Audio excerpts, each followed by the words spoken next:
So what are the keys to new employee success, and how do we think about not only helping employees be successful at the beginning, but setting themselves up for longer term success?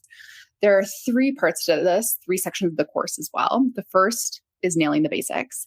It's about showing up and starting strong, adopting a winning attitude, and specific elements of that tend to be most common across cultures and organizations. Investing yourself in the mission. And like I said, and that you brought up as well, becoming actively curious, really sitting with a curious mindset and taking advantage of early curiosity without any judgment upon you. That's nailing the basics, and we'll go into more detail in a minute. The second is excelling at execution. Once you're showing up, starting strong, adopting a winning attitude, asking lots of curious questions, you're starting to be given some of your first work assignments, and you need to do those really well. To do that, you set yourself in the right direction. You make sure you ask enough questions, clarify, understand what's asked for you in a meaningful way.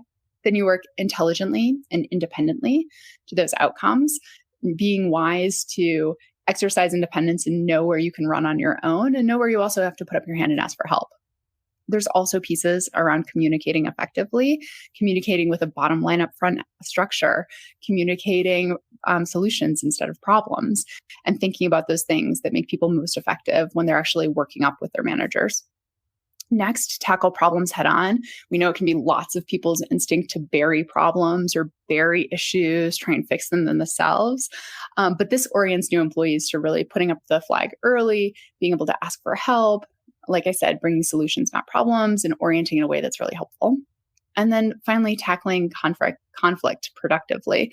We all know that there will inevitably be some time when there's conflict, disagreement, some other problem. And the ability to take that on while managing your emotions and managing yourself in a thoughtful way is something we also want to give people as they start new roles, new jobs.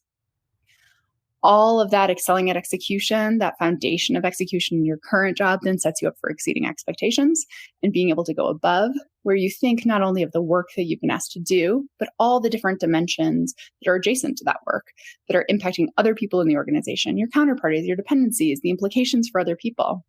You also start to contribute beyond yourself and be able to mentor or manage others in terms of being able to ask for stretch projects and do more.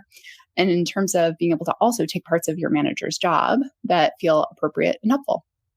And then finally, driving your development from the start. We think of the best and most successful employees as not just the ones who are humble, who are motivated, who are curious, who are capable of doing the work, but also the ones who are self-reflective, who actively seek out feedback, who are looking to set a trajectory or a plan for themselves, to get other people's input on that, and to think about where they're going longer term.